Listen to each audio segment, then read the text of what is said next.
우리 옆에 분과 인사하겠습니다. 예수님은 우리의 선한 목자 되십니다.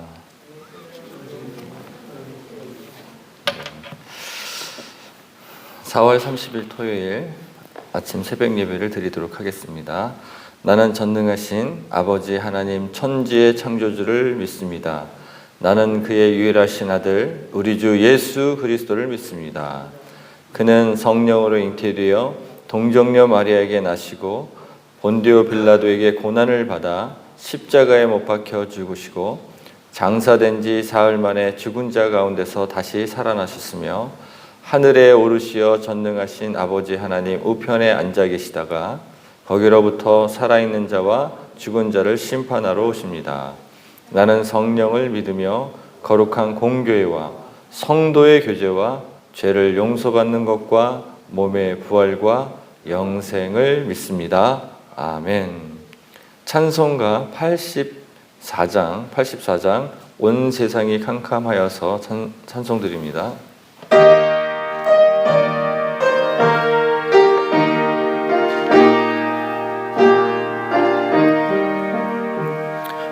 온 세상 캄캄하여서 참 빛이 없었더니 그 빛나는 영광 나타나 온 세상 빛이었네.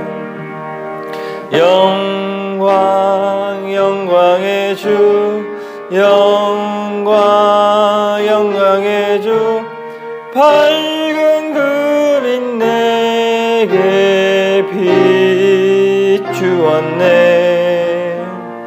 영광 영광의 주 영광 영광의 주 이 세상의 밝은 빛이 예수님.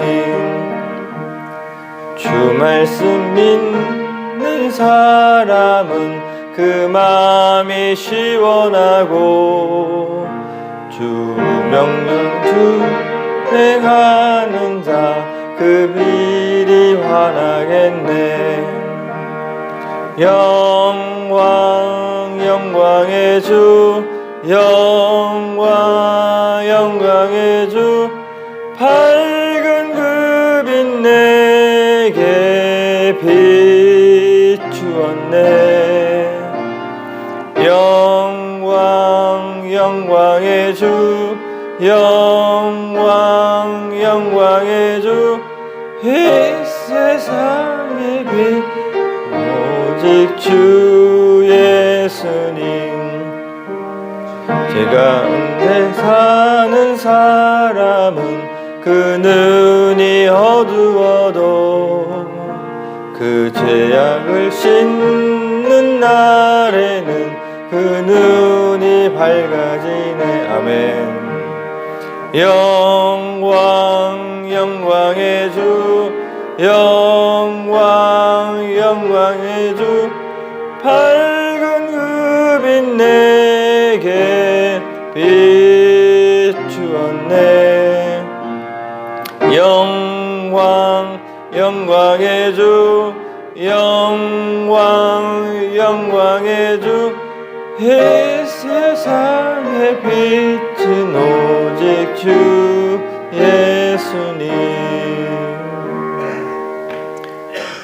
우리의 선한 목자 되신 주님, 오늘도 주님을 바라보며 주님의 허락하신 예배처에 나와서 주님을 찬양하고 주의 말씀을 듣습니다. 이 시간 주님, 우리의 어두웠던 마음들을 밝히 비춰주셔서 오늘도 승리하는 하루가 될 수 있도록 선하게 인도하여 주시옵소서. 감사하며 예수 그리스도의 이름으로 기도드렸습니다. 아멘. 오늘 본문은 창세기 40장 1절에서 8절까지의 말씀을 보겠습니다. 창세기 40장 1절에서 8절까지의 말씀입니다. 그 후에 애굽 왕의 술 맡은 자와 떡 굽는 자가 그들의 주인 애굽 왕에게 범죄한지라.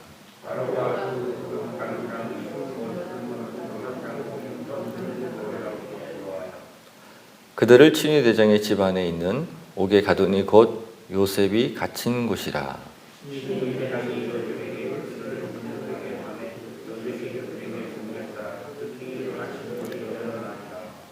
옥에 갇힌 애굽 왕의 술 맡은 자와 떡 굽는 자 두 사람이 하룻밤에 꿈을 꾸니 각기 그 내용이 다르더라.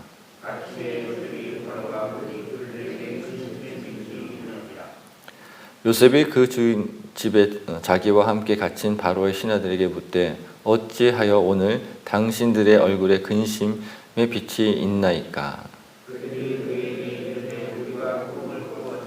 이를 해석할 자가 없도다. 요셉이 그들에게 이르되 해석은 하나님께 있지 아니하니까 청하건대 내게 이르소서. 아멘. 오늘 본문의 이제 시작이 이제 뭐라고 시작이 되냐면요. 그 후에라고 이렇게 시작이 돼요.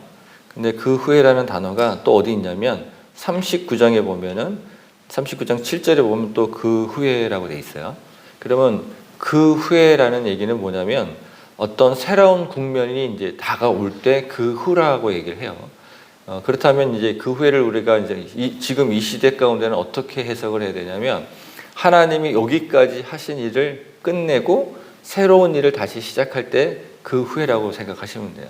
그러니까 지금 요셉에게는 다른 국면이 있다는 얘기는 뭐냐면 하나님이 여기까지 이제 하셨던 거 외에 다른 일이 또 한번 시작되는구나라고 이제 생각을 하시면 됩니다.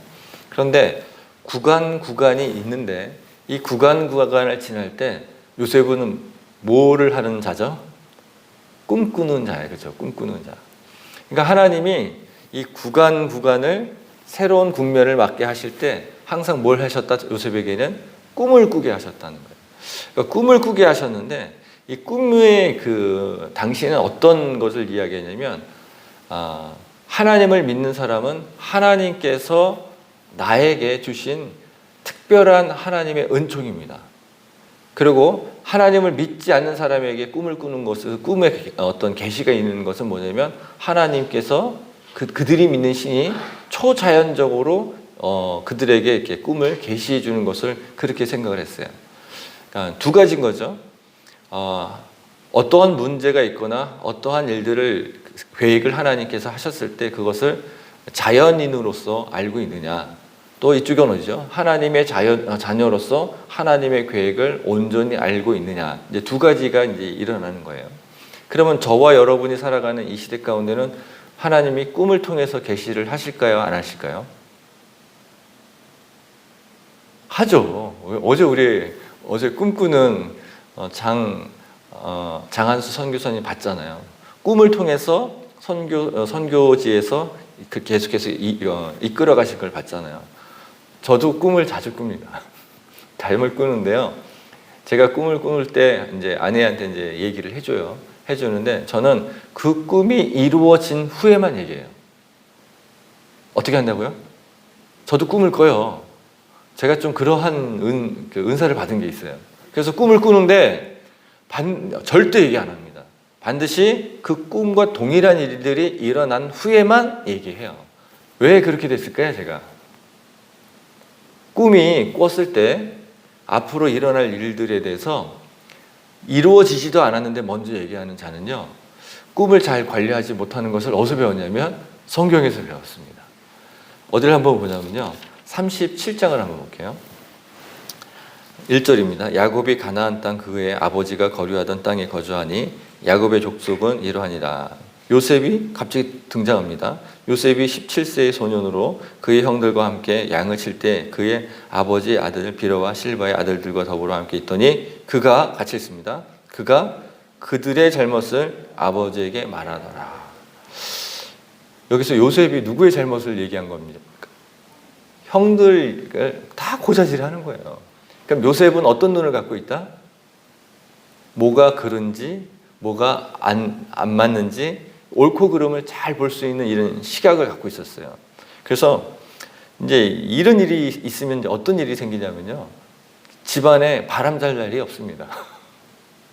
내가 본대로 얘기하고 본대로 말하면 그 집이 평탄하지가 않아요. 그래서 이런 교회가 있죠. 어떤 교회는 이제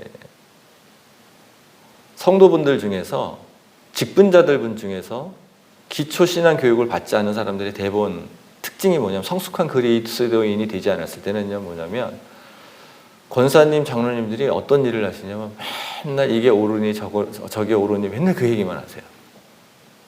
이게 틀렸다는 얘기가 아니에요. 뭐가 옳고 그름을 이야기할 수는 있습니다. 그런데 지금 요셉의 나이가 몇 살이었다? 17세에 그런 일들을 했다고 했잖아요. 그 얘기는 뭐냐면, 내가 성숙한 그리스도인이라면 저게 맞고 틀리고 저 부분을 이야기할 때 이 안에서 충분히 기도를 하고 나서 하나님 말할 타이밍이 있을 때 그때 얘기하는데, 어린아이 같은 그런 마음을 갖고 있는 그러한 교회의 특징을 가만히 보면 그 직분자들 모든 똑같습니다. 뭐냐면 맨날 옳고 그름만 얘기해요. 그러니까 뭔가를 갖다 회의를 하거나 뭐 할 때 뭐 하죠? 항상 서로 따지는 일만 하다가 끝나요. 그러다 보니까 이게 참 안타까워요. 그러면 어떻게 되느냐? 3절입니다. 요셉은 노년에 얻은 아들임으로 이스라엘 여러 아들보다 그들을 더 사랑했고 그를 위하여 채색을 입혔어요. 그러니까 더 옹호를 해주는 거죠. 그러니까 4절에 그의 형들이, 아버지가 형들보다 그를 더 사랑함을 보고 그를 어떻게 합니까?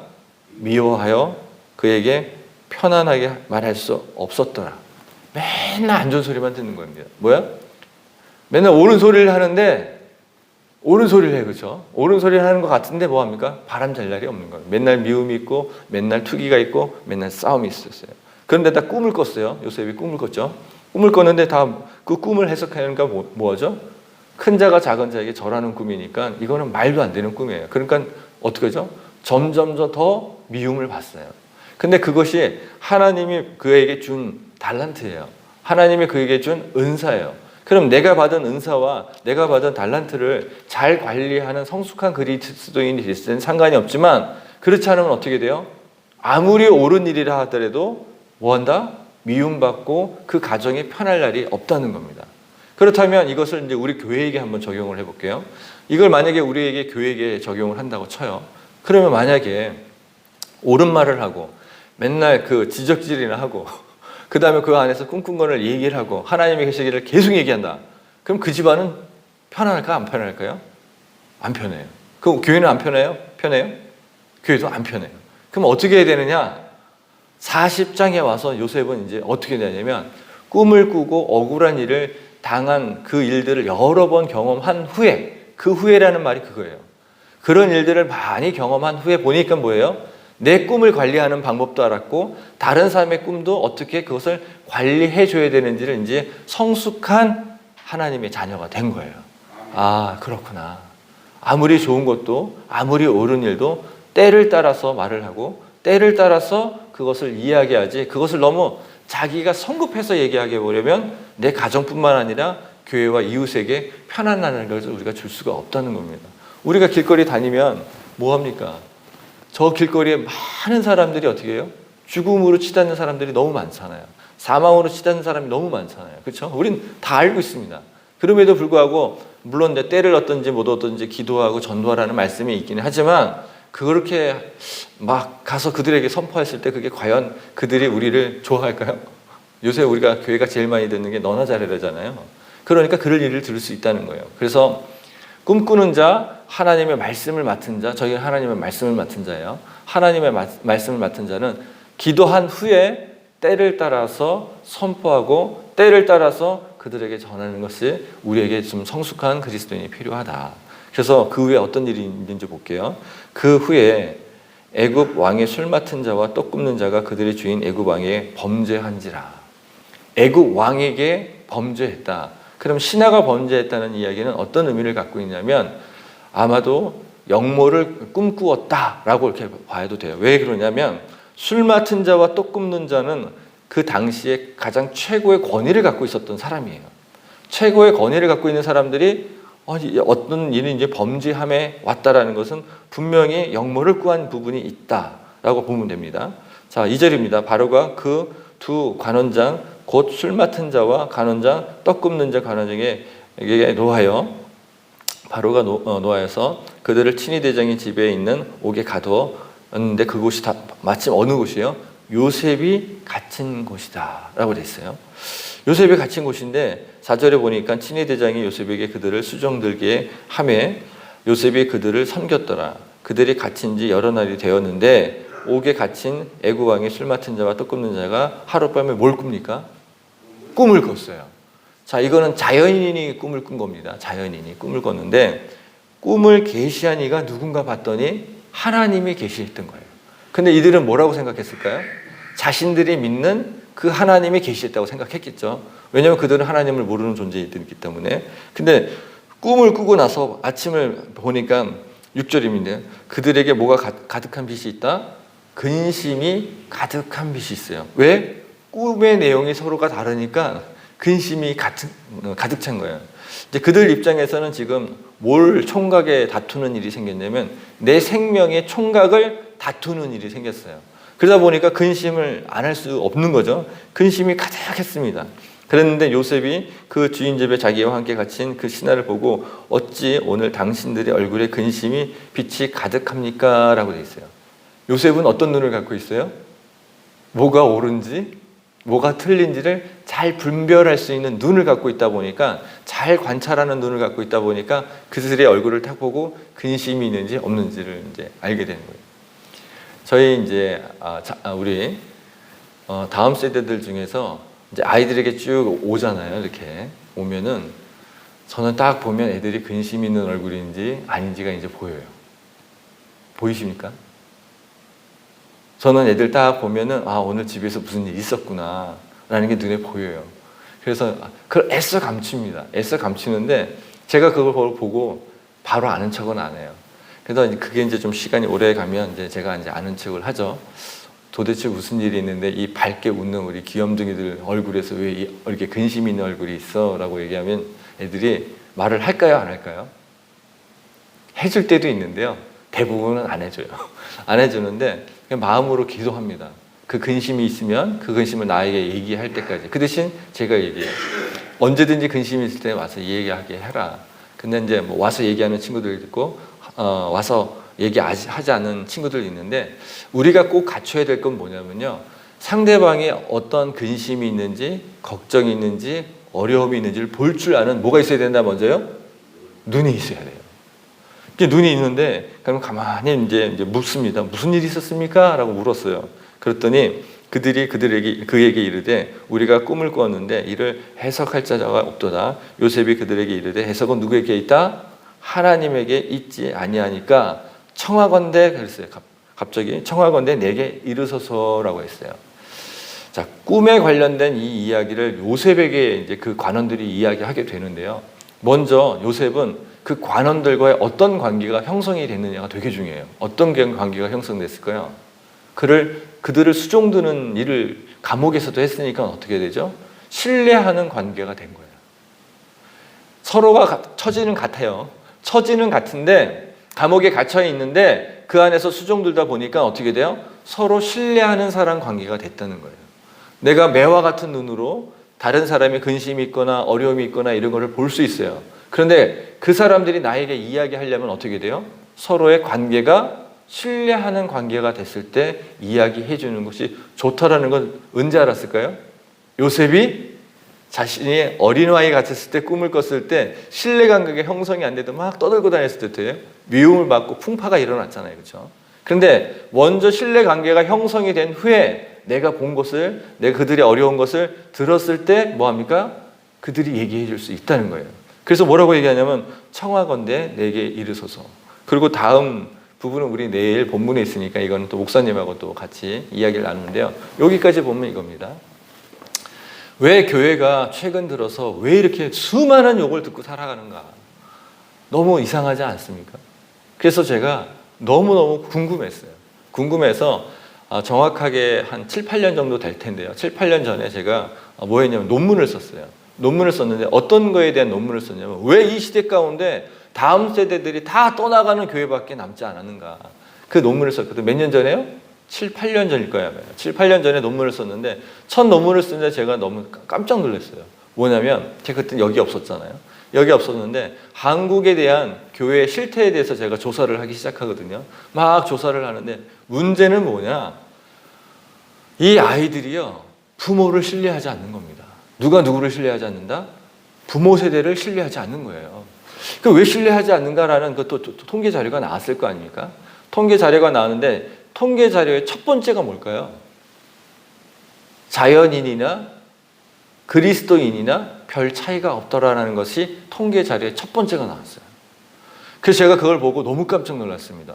무엇가 문제지? 무엇이 문제길래 다음 세대들이 그 부모 세대를 갖다 신뢰하지 않았을까? 근데 통계 자료의 두 번째가 뭔가 봤더니 뭐냐면 처음에는 뭐가 있었다요? 신뢰하지 않는다가 있었고요. 두 번째는 뭐예요? 상처받는 겁니다. 부모님들이 옳은 얘기만 하세요. 옳은 얘기만. 근데 다 이분들이 믿는 분이다? 안 믿는 분이다? 믿는 분이에요. 옳은 얘기를 하시는데 그게 아이하고는 뭐가 형성이 안 됐다?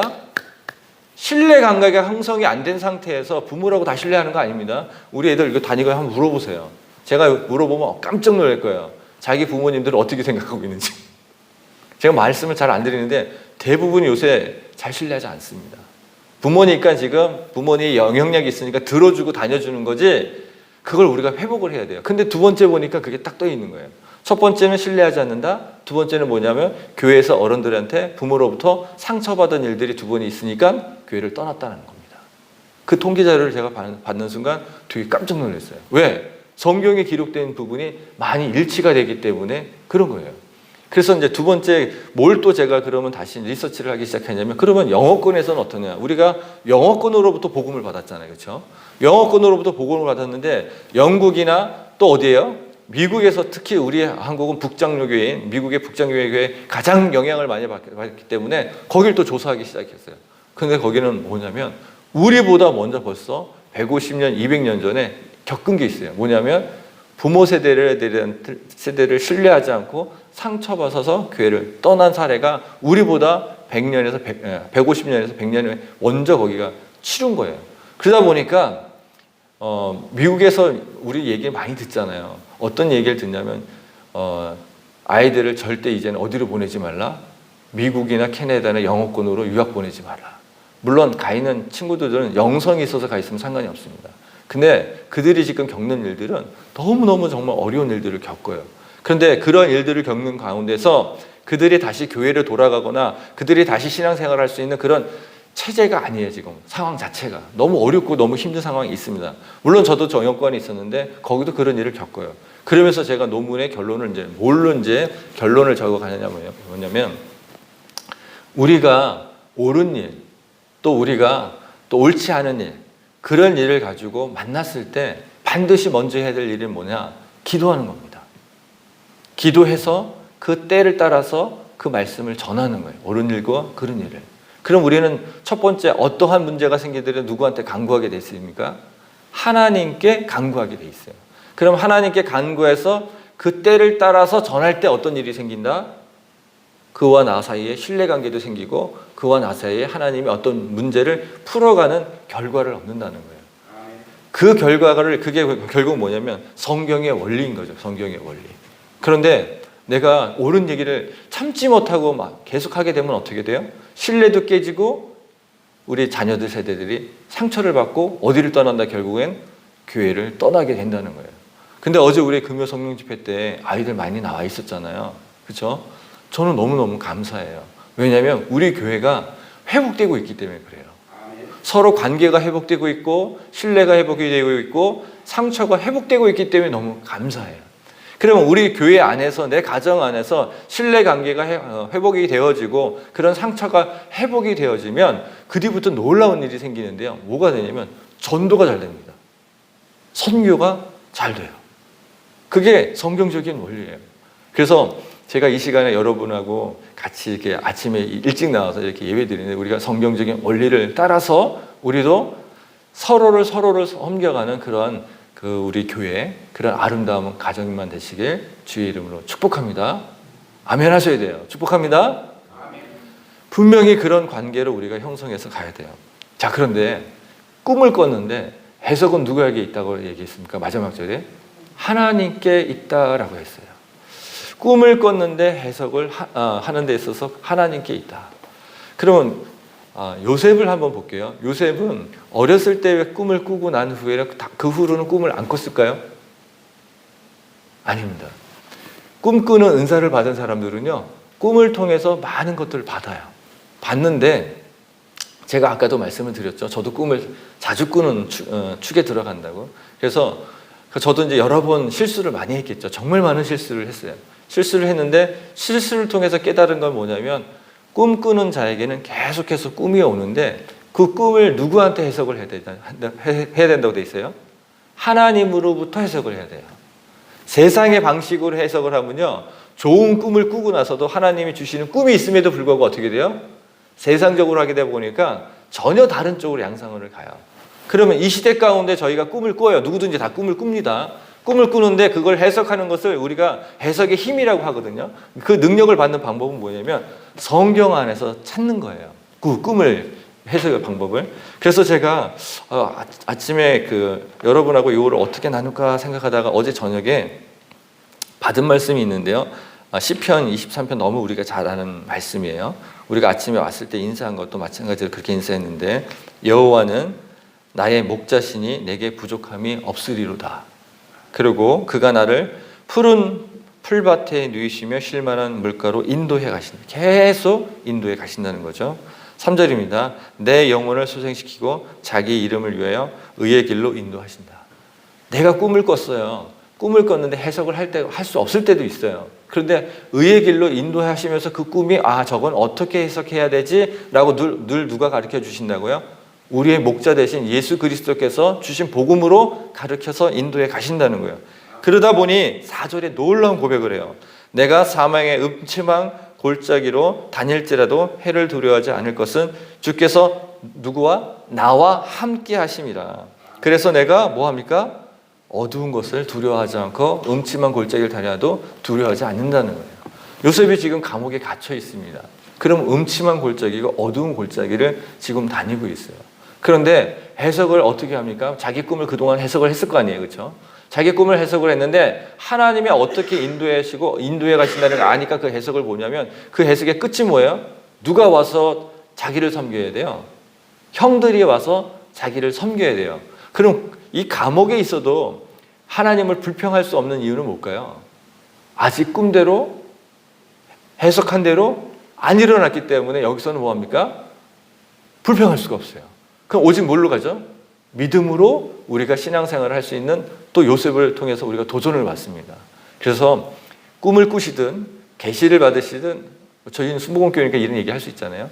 여기서 말하는 성경을 쓰는 계시가 아니라 하나님이 나를 통해서 우리 공동체를 위해서 주시는 계시가 있어요. 이런 일반 계시죠. 일반 계시에 대한 부분을 주시면 그것을 어떻게 해요? 해석을 말씀을 통해서 하시고 때를 따라서 말씀을 하시고 내가 그것을 아직 말할 수 없을 때가 있어요. 왜냐하면 아직 이루어지지 않았으니까. 그런데 우리가 살아가는 삶은 뭐가 같으죠? 마치 광야를 지나가는 것 같아요. 마치 음침한 골짜기를 지나가는 것 같아요. 그렇다 하더라도 우리가 하나님을 갖다 불평하거나 불만을 하나님께 토로할 수 없는 이유는 뭐예요? 아직 그 일이 완전히 완주가 안 되기 때문에. 그러면 완주는 언제까지입니까? 예수 그리스도께서 다시 재림하실 때, 또 우리가 천수가 돼서 하나님이 부르실 때까지는 이를 온전히 잘 완수해서 불평이 있는 삶이 아니라 어떤 삶? 믿음으로 끝까지 믿음을 지켜가는 삶만 되시길 주의 이름으로 축복합니다. 아멘. 말씀을 정리합니다. 항상 우리 삶 속에는 그 후회가 있어요. 뭐가 있다? 그 후회. 사람마다 좀 다를 수 있어요. 또 교회 공동체마다 다를 수 있어요. 그럼 물론 새로운 국면으로 전환되는 시점이 있다는 겁니다. 이 전환되는 시점이 있는데 그 전환되는 시점이 오늘 요셉과 같은 일들을 겪는 상황이 있을 수도 있다는 거죠. 내가 잘못을 하지 않았음에도 불구하고 뭐합니까? 그것을 고난을 이겨내야 되는 그런 그 후회가 우리에게도 반드시 있다는 겁니다. 개인에게도 있고 교회 공동체에도 있어요. 그런데 이때 잘 지혜롭게 성숙한 그리스도인으로 살아가는 방법은 뭐냐면 내 꿈이 분명히 있잖아요. 그걸 막 떠들고 다니는 게 아니라 뭐예요? 하나님 때까지 기다리는 거예요. 아무리 어려워도 기다리는 거예요. 믿음으로 이겨내는 겁니다. 그럼 뭐합니까? 그곳을 탈출할 수 있는 그 길을 하나님이 인도해 가신다는 겁니다. 우리의 선한 목자 되신 예수 그리스도께서 약속하셨어요. 내가 그 일을 다 이룰 때까지 내가 너희들을 보호하고 지키신다고 말씀하셨습니다. 그래서 옳은 일이라고 하고 바른 일이라 하더라도 말이 앞서는 게 아니라 먼저 기도를 통해서 그 믿음을 가지고 때를 따라서 서로 섬겨가고 존중해주고, 그래서 모든 세대가 말씀 안에서 화목하고 평안하기를 주의 이름으로 축복합니다. 기도하겠습니다. 하나님 아버지 감사합니다. 오늘도 우리의 삶 속에 그 후회가 시작이 되어 졌음을 주님 앞에 고백합니다. 우리의 삶 속에 아무리 광야 같고 어려운 부분이 있다 하더라도 때로는 주님의 일을 성취하기 위해서 그 일을 감당케 하는 우리의 십자가들이 있습니다. 주님이 저희들에게 맡기신 그 십자가를 바라보면서 오늘도 불평하거나 또 불만을 토로하는 것이 아니라 요셉처럼 믿음으로 나아가는 신앙인 성숙한 그리스도인이 될 수 있도록 인도하여 주시옵소서.